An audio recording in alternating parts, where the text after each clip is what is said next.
Prihod ameriškega predsednika v Davos je bil nedvomno vrhunec letošnjega Svetovnega gospodarskega foruma. Donald Trump je namreč po Billu Clintonu, ki se je zasedanja udeležil leta 2000, sploh prvi ameriški predsednik, ki je prispel v to mondeno švicarsko letovišče. Kljub nestrinjanju z ameriško politiko so njegov prihod številni delegati toplo pozdravili. Well, first of all, let me just say, I think it's very good, very positive that the president has come here. I think the administrations all should pay a lot more attention to the World Economic Forum. It's a very important forum, and so that's a good sign already that they're showing attention to the forum. A prisotnost ameriškega predsednika tudi vznemirja. Kljub poostrenim varnostnim ukrepom je protestnikom uspelo pokazati svoje nezadovoljstvo nad politiko, ki jo zagovarja ameriški predsednik. Well, we just had 8 helicopters passing by with Donald Trump sitting in one of them, and we want to send a very clear message to him. We don't agree what you're doing. What you do is not good for the world, it's not good for the people.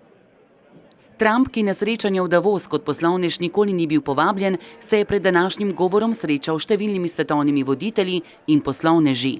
In če je leta 2016 v času svoje volilne kampanje z vso močjo udrihal po svetovni eliti, je tokrat tej isti eliti predstavil svoje videnje prihodnje svetovne ureditve.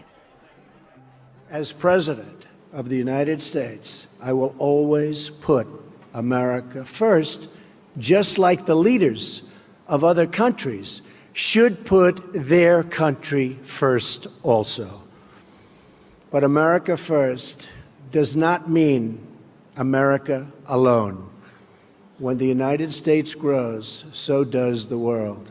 American prosperity has created countless jobs all around the globe, and the drive for excellence, creativity, and innovation in the U.S. has led to important discoveries that help people everywhere live more prosperous and far healthier lives.